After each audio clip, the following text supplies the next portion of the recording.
Une femme est allée au cimetière et a trouvé une petite fille pleurant sur la tombe de sa fille. En entendant ce que la petite fille disait, son cœur a presque cessé de battre.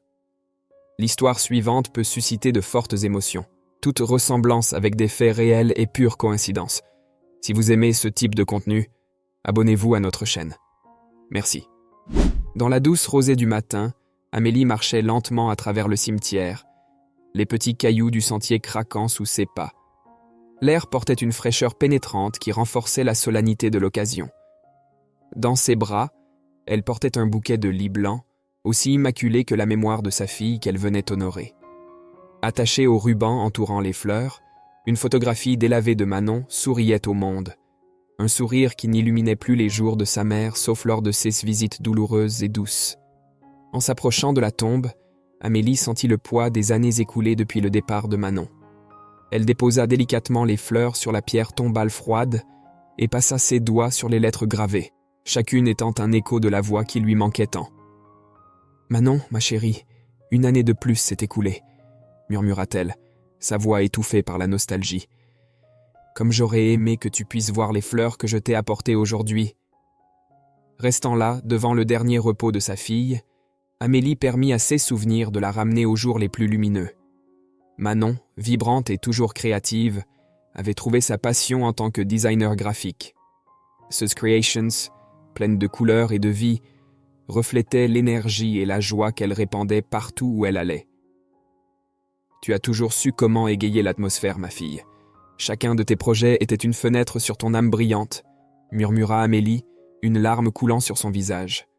Elle se souvenait avec amour des soirs où Manon rentrait à la maison avec les yeux brillants d'idées et de projets. « Maman, regarde ce que j'ai créé aujourd'hui !» s'exclamait Manon, dépliant devant Amélie un nouveau design, vibrant et audacieux. Amélie souriait, admirant non seulement le talent, mais aussi la pure joie de vivre que sa fille dégageait. Cependant, cette lumière fut brusquement éteinte par une nuit pluvieuse. Manon rentrait chez elle lorsque la courbe traîtresse et la route mouillée trahirent sa trajectoire.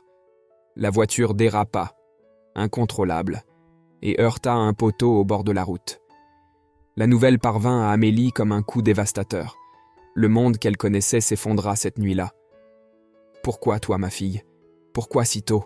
pleurait Amélie, alors que son cœur se brisait. Revenant au présent, la douleur était toujours palpable, comme si le temps n'avait guère adouci la blessure. Amélie se leva, essuyant ses larmes, et fit une petite prière, murmurant des mots d'amour et d'adieu. Avant de partir, elle regarda une dernière fois la photographie de Manon, l'embrassant légèrement. « À bientôt, ma petite lumière. Je continuerai à apporter des fleurs, et je garderai ta mémoire vivante dans mon cœur. Je t'aime, toujours. » Le cœur lourd, mais apaisé d'avoir accompli son rituel d'amour et de mémoire, Amélie s'éloigna de la tombe, chaque pas l'éloignant physiquement de Manon, mais jamais spirituellement. La brise légère caressait son visage, comme un murmure de réconfort, un doux rappel de la présence constante de sa fille, même dans l'absence physique. Au milieu du silence du cimetière, chaque visite d'Amélie à la tombe de Manon se transformait en un sanctuaire de souvenirs et de deuil. La douleur de perdre Manon, sa seule fille et le dernier lien avec sa famille nucléaire, avait plongé Amélie dans un état de profonde désolation. Cette douleur, aiguë et constante, pulsait dans sa poitrine à chaque battement de son cœur, un rappel cruel de la fragilité de la vie. Amélie avait cultivé un rituel de deuil qui, d'une certaine manière, la maintenait liée à la mémoire de Manon. Elle visitait le cimetière chaque semaine, sans faute, quel que soit le temps ou son état émotionnel. C'était là, entre les chuchotements des saules et le chant mélancolique des oiseaux, qu'elle se permettait de ressentir pleinement l'absence de sa fille, comme si, d'une manière ou d'une autre, elle pouvait se connecter à l'esprit de Manon. Lors d'une de ces visites, alors qu'Amélie se plongeait dans ses pensées et ses prières, une interruption inattendue brisa la monotonie de sa solitude. C'étaient des sanglots étouffés, venant derrière une tombe proche. S'approchant avec précaution, Amélie trouva une petite fille, aux boucles blondes et aux yeux emplis de confusion et de tristesse. La fillette regardait fixement une tombe qui n'était pas celle de Manon. « Pourquoi cela dit Manon Lefebvre ici, et non pas Noémie Renaud ?» sanglota la petite fille, regardant Amélie avec une innocence touchante. Amélie, surprise et émue par la tristesse de la petite fille, s'accroupit pour se mettre à sa hauteur. « Comment tu t'appelles, ma chérie ?» demanda-t-elle, essayant d'offrir un sourire réconfortant. « René » répondit la petite fille en essuyant ses larmes avec le dos de ses mains. « René, parfois, les gens ont plus d'un nom ou un nom qu'ils choisissent pour eux-mêmes. Peut-être que Manon était un nom spécial que ta maman avait choisi, » expliqua gentiment Amélie, posant une main sur l'épaule petite et tremblante de René. « Mais je ne la connaissais que comme maman. »« Noémie » murmura René, plus confuse qu'auparavant. « Ma chérie, puis-je te parler de ma fille, Manon ? Elle est aussi ici et je viens lui rendre visite parce que cela me rapproche d'elle, tout comme toi avec ta maman. » Amélie conduisit René jusqu'à la tombe de Manon, partageant l'espace sacré de sa douleur et de sa mémoire. En parlant avec René, Amélie ressentit une pointe de connexion, un lien momentané formé par la perte partagée. Elles évoquèrent leurs souvenirs, ceux qui rendaient leurs proches si spéciaux. Amélie parla de Manon, de la lumière qu'elle apportait au monde, et René parla de sa mère, des histoires qu'elle racontait pour l'endormir.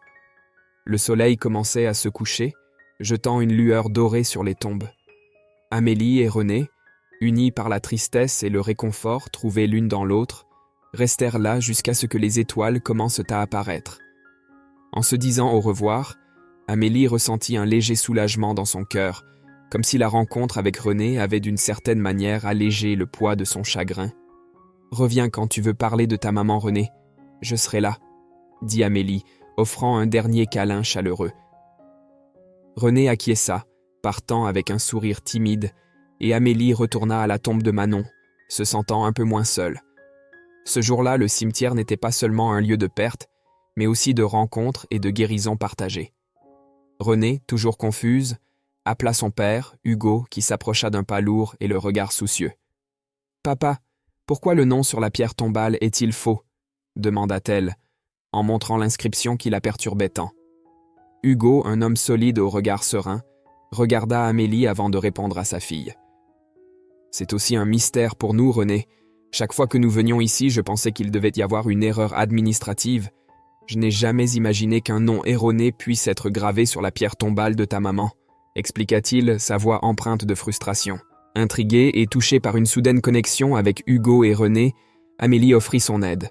« Peut-être pourrions-nous aller ensemble au bureau du cimetière. Une erreur comme celle-ci ne devrait pas rester sans solution, et je serais heureuse de vous aider à éclaircir cela, » suggéra-t-elle, se sentant d'une certaine manière responsable d'aider ses nouveaux connaissances. Hugo a remercié et ensemble, ils se dirigèrent au bureau administratif du cimetière. Là, ils furent accueillis par un employé qui, après avoir entendu l'histoire, chercha dans les vieux registres. Avec une expression de surprise, il finit par mettre au jour la vérité. Il y a vraiment eu une confusion interne dans les registres de certaines tombes il y a quelques années, admit-il. Il semble que les noms aient été échangés dans certains CA, et nous n'avons jamais entièrement corrigé cela.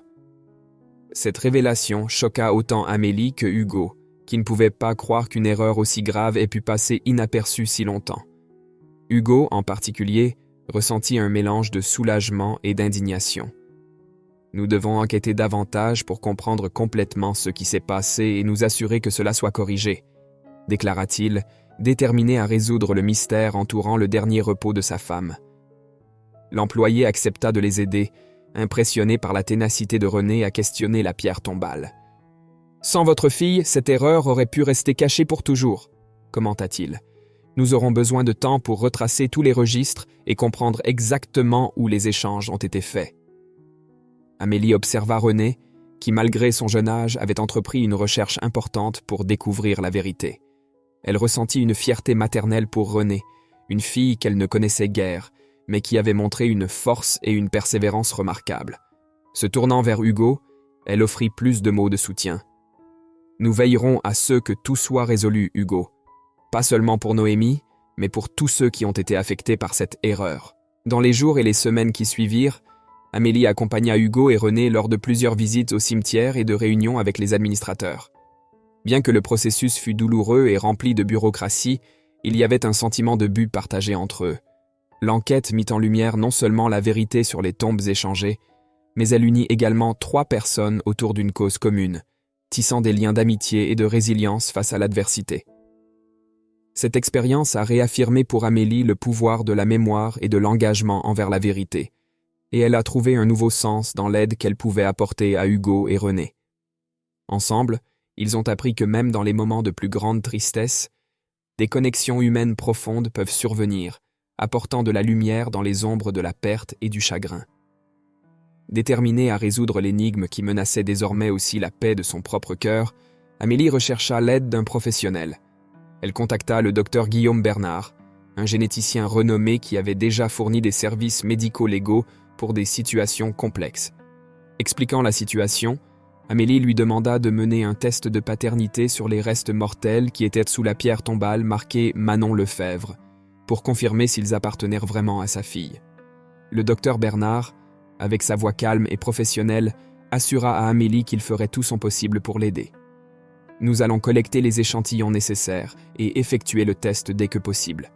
Je comprends à quel point cela est important pour vous, promit-il, exprimant une compassion et une urgence. Après quelques semaines d'attente angoissante, Amélie reçut l'appel du docteur Bernard. « Amélie, nous avons reçu les résultats du test de paternité. Je suis désolé de vous informer que les restes mortels ne correspondent pas à l'ADN de votre fille Manon. » Les mots tombèrent comme un marteau, écrasant le fragile espoir qu'elle avait nourri. Le mystère ne faisait que s'approfondir, soulevant une question terrifiante. Où donc était Manon? Et la douleur de l'incertitude était presque insupportable, mais en Amélie, une flamme de détermination commença à brûler plus fort. Elle ne pouvait pas permettre que la vérité sur le sort de sa fille reste cachée. Essuyant les larmes qui coulaient obstinément, Amélie inspira profondément, se renforçant à chaque respiration. « Peu importe ce qu'il faudra, je trouverai ma fille », murmura-t-elle pour elle-même, sentant une résolution inébranlable s'emparer d'elle. Avec les nouvelles informations, Amélie a convoqué Hugo et René, qui partageaient désormais son voyage à la recherche de la vérité. Ensemble, ils retournèrent au cimetière, exigeant une révision complète des registres et des plans des tombes. Avec la découverte du test ADN, le cimetière n'avait d'autre choix que de coopérer pleinement, en lançant une enquête interne pour tracer les erreurs potentielles qui auraient pu conduire à un échange de corps ou à une mauvaise identification des pierres tombales. Amélie a également cherché l'aide d'avocats et, avec Hugo, a entamé un procès pour s'assurer que toutes les mesures légales étaient explorées. Ils ont cherché à accéder à des documents auparavant considérés comme confidentiels, chaque feuille et chaque enregistrement étant scrutés dans la quête de la vérité. Alors que le procès progressait, Amélie restait ferme, soutenue par la nouvelle famille qu'elle avait trouvée en Hugo et René.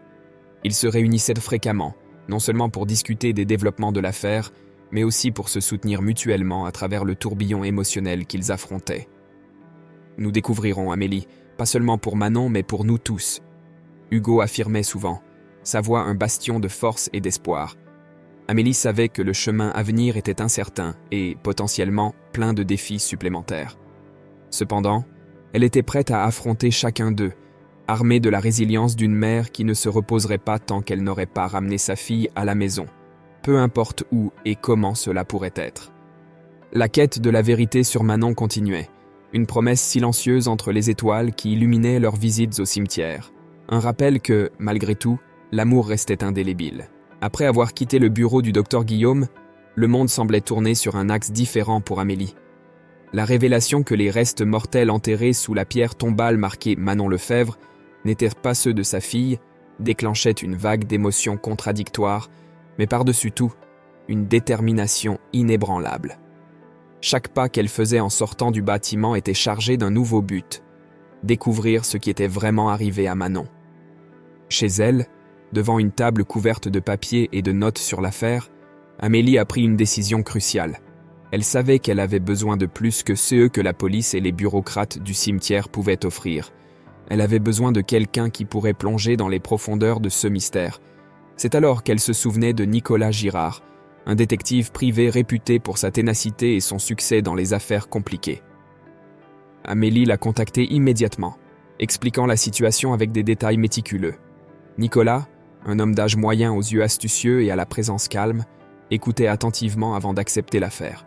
« Je ferai ce qui est nécessaire pour vous aider à découvrir la vérité, madame », assurait-il, sa voix ferme transmettant la confiance. Dans les jours suivants, Nicolas commençait son enquête avec vigueur. Il a commencé par rassembler toutes les informations disponibles sur Manon, des registres publics aux détails plus personnels qu'Amélie pouvait fournir. Il préparait une liste de tous les appels téléphoniques faits et reçus par Manon dans les jours précédant sa disparition supposée, planifiant de demander l'accès aux enregistrements par des voies légales. Nicolas prévoyait également d'interviewer des amis, des collègues de travail et tout connaissant qui auraient pu avoir un contact avec Manon avant sa disparition. Chaque nom sur sa liste était une clé potentielle pour déverrouiller le mystère. Ne sous-estimez aucun détail, aussi petit soit-il, prévenait Nicolas à son équipe d'assistants. Il savait que, dans des CA comme celui-ci, même la plus petite information pourrait être le maillon manquant. Pendant ce temps, Amélie restait occupée, canalisant son anxiété et sa douleur en action. Elle accompagnait Nicolas lors de certaines de ses interviews, abordant chaque jour comme une opportunité de se rapprocher de la découverte du lieu où se trouvait sa fille.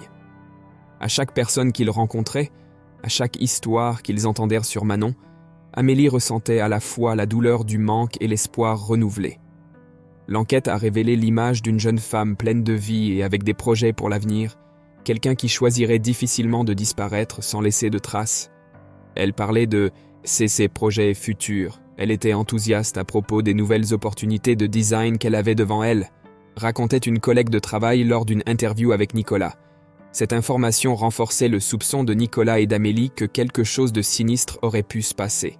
Avec chaque indice recueilli et chaque témoin interrogé, le puzzle commençait à prendre forme, bien que de nombreuses pièces manquaient encore. Mais avec la détermination d'Amélie et l'expertise de Nicolas, ils étaient trop prêts à affronter tout défi qui se présenterait sur leur chemin. La vérité sur Manon était quelque part, attendant d'être découverte, et Amélie ne se reposerait pas tant qu'elle ne l'aurait pas trouvée. Les découvertes de Nicolas ont commencé à dessiner un tableau alarmant de la vie secrète de Manon. Il révéla à Amélie que Manon s'était, dans les derniers mois avant sa disparition, impliquée avec des individus qui opéraient dans les ombres du monde des affaires, certains d'entre eux étant directement liés à des activités illicites. Elle pourrait avoir été contrainte de s'impliquer, ou peut-être essayait-elle de dévoiler quelque chose, spécule Nicolas, partageant ses soupçons avec Amélie lors de l'une de leurs réunions stratégiques.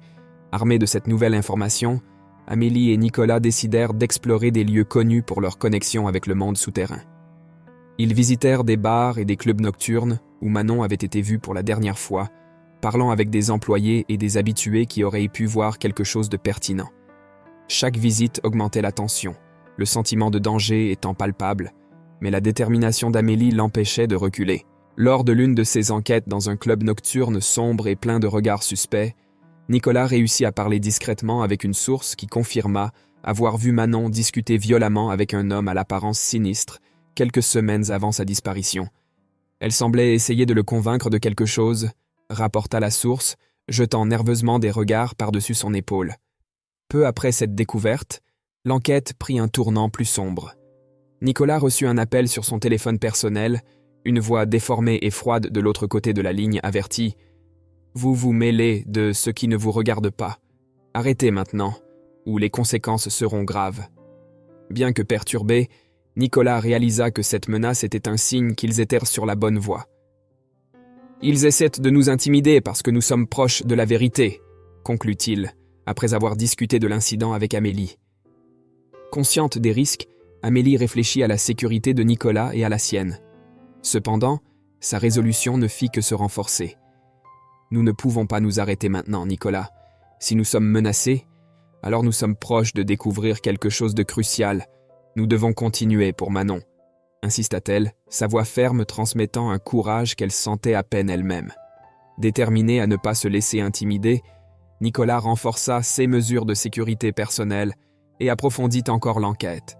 Il commença à surveiller les individus que Manon avait contactés dans les jours précédant sa disparition, et Amélie resta impliquée, malgré la peur constante qui l'accompagnait. À chaque pas dangereux qu'il faisait, Amélie et Nicolas savaient qu'ils plongeaient plus profondément dans un monde que peu osaient affronter. Pourtant, la vérité sur ce qui était arrivé à Manon valait tout risque. Ils étaient ensemble dans cette quête, non seulement pour résoudre un mystère, mais pour rendre justice à la mémoire d'une femme dont la vie était entrelacée avec des secrets bien plus profonds que quiconque aurait pu l'imaginer initialement. Par une après-midi sombre, avec des nuages lourds menaçant de se déverser à tout moment, Amélie et Nicolas se sont retrouvés pour reconsidérer leur démarche. La menace téléphonique résonnait encore dans leurs esprits, un rappel sinistre du danger qui guettait dans leur quête de la vérité. Mais la détermination d'Amélie était inébranlable. Assise à la table de la petite cuisine de Nicolas, elle tapotait légèrement des doigts, signe de son anxiété contrôlée. « Nous ne pouvons pas reculer maintenant, Nicolas. Nous devons être astucieux, prudents, mais nous ne pouvons pas arrêter, » insista-t-elle, d'une voix ferme. Nicolas acquiesça, son visage sérieux cachant les inquiétudes qu'il éprouvait pour elle. « Je vais contacter un ami spécialiste en sécurité. Il pourra nous aider à mettre en place un système pour protéger nos communications et nos mouvements. Nous allons rendre plus difficile pour quiconque de nous suivre ou écouter, » dit-il, en prenant déjà son téléphone pour passer l'appel. Renforcés par des précautions supplémentaires, ils se dirigèrent vers un lieu que leurs enquêtes indiquaient comme étant d'une importance capitale. C'était un entrepôt ancien, caché parmi des usines abandonnées à la périphérie de la ville. L'endroit avait une aura d'abandon et de secrets cachés, parfait pour des affaires préférant rester discrètes. Entrant dans l'entrepôt avec des lampes de poche en main, ils explorèrent le lieu soigneusement. C'est alors qu'Amélie, sa lampe pointée vers le sol poussiéreux, aperçut quelque chose de familier. Un foulard, délicatement brodé, qu'elle avait offert à Manon pour un anniversaire passé. Son cœur fit un bond. « Nicolas, regarde !» appela-t-elle, sa voix un murmure tremblant. Il s'approcha rapidement, examinant le foulard. « C'est le sien, Amélie ?» demanda-t-il, connaissant la réponse mais ayant besoin de l'entendre. « Oui, et regarde ça aussi. » Amélie lui montra un morceau de papier trouvé à côté du foulard. L'écriture était incontestablement celle de Manon, chaque boucle et ligne familière à sa mère. « Elle a été ici, Nicolas. Cela signifie qu'elle pourrait être en vie. » Galvanisés par la découverte, ils intensifièrent leurs recherches. Nicolas utilisa toutes ses connexions pour retracer l'historique récent de l'entrepôt et découvrit qu'un groupe l'avait utilisé jusqu'à il y a quelques semaines. Suivant cette piste, ils arrivèrent à une cachette dans la forêt, un chalet qui semblait n'avoir pas été utilisé depuis longtemps. Les deux s'approchèrent silencieusement du chalet, le cœur d'Amélie battant fort d'anticipation et de peur. Nicolas lui tint brièvement la main, offrant un confort silencieux avant d'ouvrir doucement la porte. « Manon, c'est maman !» appela Amélie, sa voix chargée d'émotion. Il y eut un moment de silence, puis des pas doux à l'intérieur. Manon apparut, une silhouette presque méconnaissable, avec le visage marqué par la peur et les yeux rouges de pleurs. En voyant sa mère, elle courut vers elle, les bras ouverts. « Maman !» Elle pleura, se jetant dans les bras d'Amélie. Tenant enfin sa fille, Amélie sentit les larmes couler librement sur ses joues. « Oh ma chérie, qu'est-ce qui s'est passé ?» elle murmura, serrant Manon contre elle. Manon, tremblante dans ses bras, commença à parler entre les sanglots. « Maman, j'ai découvert quelque chose de terrible, quelque chose qui m'a fait fuir pour vous protéger, toi et papa. Ils sont dangereux, maman, très dangereux. » Nicolas, debout à côté d'elle, intervint doucement. « Qui sont-ils, Manon? Qui te menace ?» Manon regarda autour, comme si elle craignait que les murs puissent écouter. « Je ne peux pas en dire beaucoup ici, pas maintenant, mais je peux vous montrer. Nous devons être prudents, Nicolas, maman. S'ils découvrent que je suis ici avec vous, ne t'inquiète pas, chérie, nous sommes là maintenant. Nous allons te protéger et ensemble, nous trouverons comment mettre fin à tout cela, » affirma Amélie, plus déterminée que jamais à démêler le mystère entourant sa fille et à affronter tout danger que cela pourrait entraîner. Manon, bien que toujours craintive, se sentit renforcée par la présence et le soutien de sa mère. « Merci, maman. Savoir que vous êtes à mes côtés me donne espoir. Je suis prête à affronter cela et à commencer à lutter pour ma vie de nouveau. » répondit-elle, sa voix gagnant en force. Ensemble, ils commencèrent à élaborer un plan concret. Ils décidèrent que la première étape serait de contacter un avocat de confiance pour discuter de la situation de Manon et explorer la possibilité de protection. Nicolas continuerait également son enquête, cherchant à recueillir plus de preuves qui pourraient être utilisées pour démanteler le réseau d'activités illicites sans mettre Manon en danger. À mesure que le soleil se couchait, jetant une lumière dorée à travers les fentes des fenêtres couvertes, Amélie, Manon et Nicolas se sentèrent prudemment optimistes. Ils savaient que le chemin à venir serait difficile et dangereux, mais ils étaient unis, prêts à affronter tout défi pour garantir que Manon puisse rentrer chez elle en sécurité, pour un avenir où elle n'aurait plus besoin de se cacher. Après la révélation angoissante de Manon sur les raisons qui l'avaient conduite à feindre sa propre mort, mère et fille s'assirent ensemble, la lumière tamisée de la lampe jetant des ombres douces autour de la pièce qui semblaient contenir leurs secrets les plus sombres. Manon, au visage pâle et aux grands yeux reflétant le tumulte intérieur, semblait une ombre de la femme vibrante qu'elle était autrefois. Amélie, avec sa détermination inébranlable, tenait fermement les mains de sa fille, prête à guider toutes les deux à travers le labyrinthe de défis qu'elles avaient devant elles. « Chérie, nous avons besoin d'un plan solide. Nous allons chercher de l'aide légale et policière, car cela nous dépasse désormais, » commença Amélie, sa voix ferme essayant d'infuser une certaine sécurité dans l'atmosphère chargée. « Nous ne serons pas seuls dans cette épreuve. Nous trouverons quelqu'un pour nous aider à naviguer dans ces eaux turbulentes. » Manon, écoutant sa mère, tenta de trouver de la force dans ses mots. « Maman, j'ai peur, » avoua-t-elle, sa voix un murmure tremblant. « Et si en essayant de démêler tout ça, nous mettions encore plus en danger les personnes que nous aimons ?» Amélie serra plus fort les mains de Manon, ses yeux rencontrant ceux de sa fille avec intensité. « Je sais que c'est effrayant, mon amour, mais vivre dans l'ombre n'est pas une vie. Nous ferons cela prudemment. Et l'une des premières choses que nous ferons, c'est trouver un thérapeute pour toi. Tu as traversé tellement, tu as besoin de soutien pour traiter tout cela. » Manon acquiesça, l'idée de parler à quelqu'un de ses peurs et de son traumatisme semblant un petit phare d'espoir dans son océan d'incertitude. « Peut-être que tu as raison, maman. Je ne sais vraiment pas comment commencer à guérir, mais je veux essayer. » Amélie sourit doucement, l'amour pour sa fille réchauffant son cœur malgré le froid de la peur qui tentait de s'installer. « Nous ferons cela ensemble. Nous veillerons à ce que tu puisses vivre, pas seulement survivre. » Elles passèrent le reste de la nuit à discuter des avocats et des thérapeutes possibles, établissant une liste de tâches pour le lendemain. Mais alors que l'aube approchait et que le silence s'étendait, un son coupa la tranquillité. La sonnerie aiguë du téléphone d'Amélie. Le cœur lourd, Amélie répondit, anticipant le pire. Une voix distordue envahit la pièce, rude et menaçante. « Vous ne savez pas dans quoi vous vous engagez. Laissez tomber, ou les conséquences seront graves. Considérez cela comme un avertissement amical. » Le téléphone fut raccroché avec un clic sinistre, laissant un silence étouffant. Amélie, tenant l'appareil avec des mains tremblantes, sentit le poids de la menace s'enfoncer dans son estomac.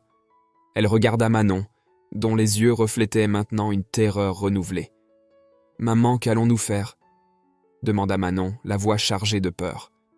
Amélie, chaque fibre de son être tremblant de colère et de détermination, répondit avec une conviction qu'elle ignorait posséder. « Nous allons y faire face, Manon. Nous ne nous laisserons pas intimider par des menaces. Nous lutterons de toutes nos forces. Ils ont touché à la mauvaise famille. » Cette nuit-là, alors que la pluie commençait à tomber dehors, mère et fille s'étreignirent, trouvant du confort l'une dans l'autre. Elles savaient toutes deux que le chemin à venir serait tortueux et peut-être dangereux, mais elles étaient résolues à affronter ceux qui viendraient, ensemble. La détermination d'Amélie et l'espoir renouvelé de Manon tissaient un nouveau lien entre elles, un lien forgé dans l'adversité et renforcé par le courage de faire face à l'inconnu. Après l'appel menaçant qui a ébranlé les fondations de CE qui était déjà une situation précaire, Nicolas a convoqué une réunion urgente avec Amélie.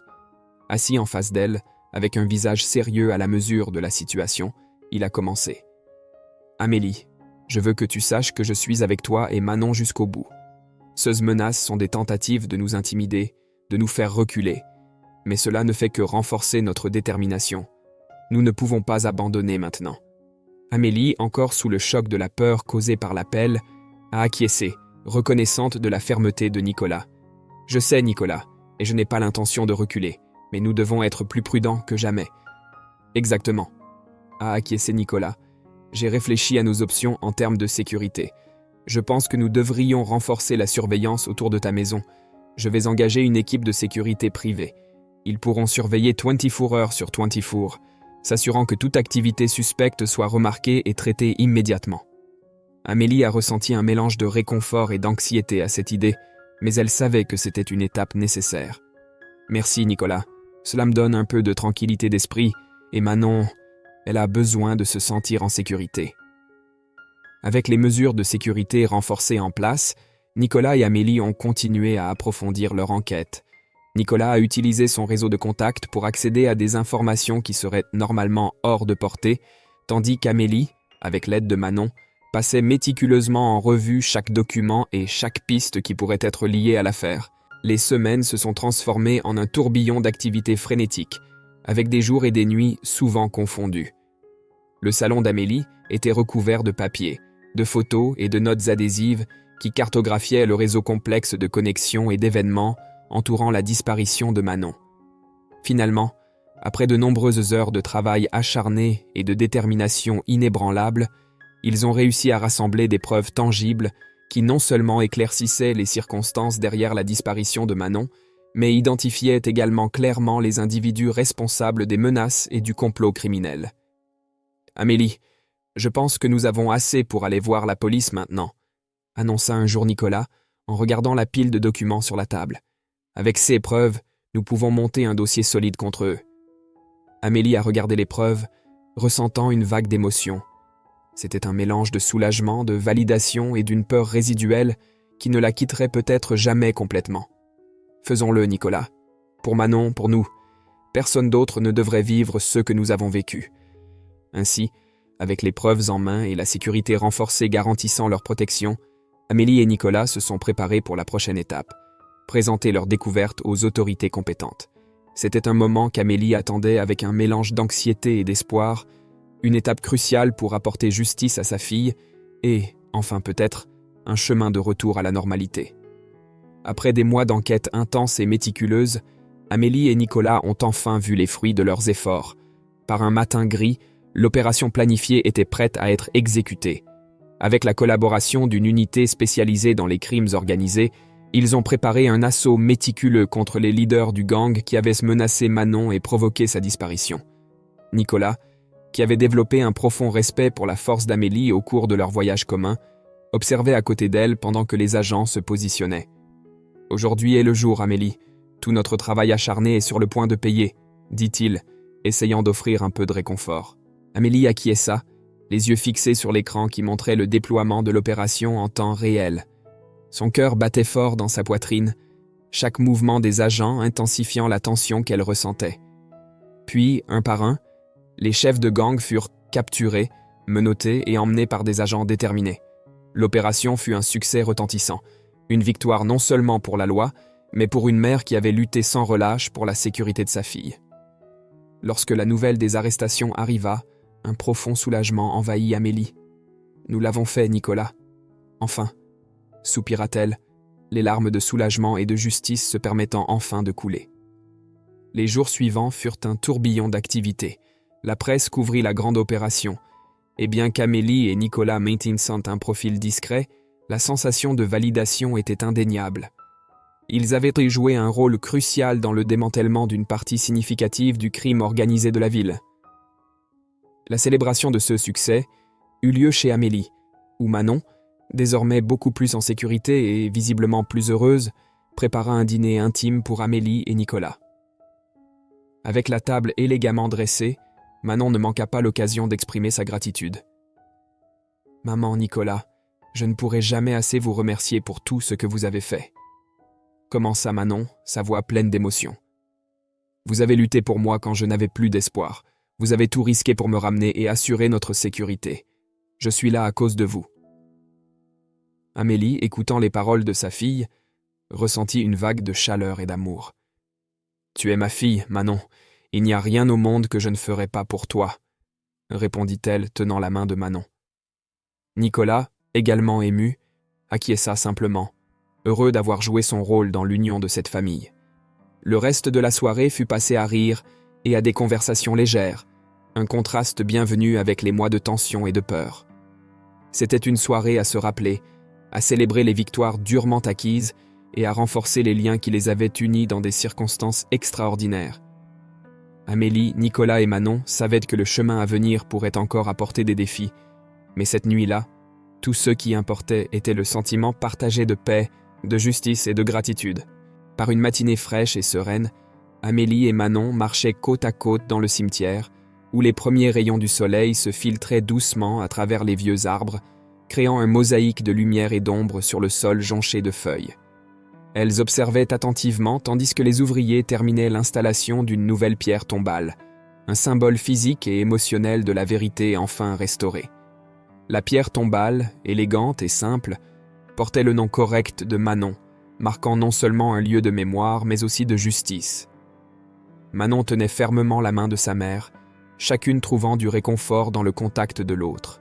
« Maman, on dirait que nous pouvons enfin regarder vers l'avenir », murmura Manon, un léger sourire naissant sur ses lèvres, alors que ses yeux observèrent les ouvriers avec un mélange de soulagement et de renouveau. « Oui, ma chérie, » répondit Amélie, son regard chargé d'émotion. « C'est notre nouveau départ, basé sur la vérité et la justice. Le passé a été douloureux, mais il nous a amenés à un endroit de compréhension et de force. Maintenant, nous pouvons construire à partir de là, avec nos cœurs légers et nos consciences apaisées. » Les mots d'Amélie résonnèrent dans l'espace tranquille du cimetière, chaque syllabe imprégnée d'espoir et de détermination. Elles observaient, tandis que la dernière pierre était posée, le nom de Manon gravé avec la promesse d'un avenir sans ombre de mystère ou de peur. « Regarde, maman. » Manon pointa du doigt une petite papillon qui se posa doucement sur la nouvelle tombe. « Cela semble être un bon signe, n'est-ce pas ?» Amélie acquiesça, un sourire effleurant ses lèvres tandis qu'elle observait le délicat symbole de transformation. « Un très bon signe. Comme le papillon, tu as dû traverser une grande transformation pour retrouver tes ailes. Je suis tellement fier de toi. » Avec le travail terminé, les ouvriers se retirèrent, laissant mère et fille seules avec leurs pensées et la nouvelle tombe qui brillait sous le soleil du matin. Elles se serrèrent dans les bras, un câlin scellant l'engagement de continuer, de renouveler la vie familiale qui avait été si brutalement interrompue. « Allons-y, Manon, commençons à planifier ces nouveaux chapitres, » dit Amélie, alors qu'elles commençaient à marcher de retour sur le chemin du cimetière, leurs ombres s'étendant derrière elles, longues et liées sur la terre fraîche du matin.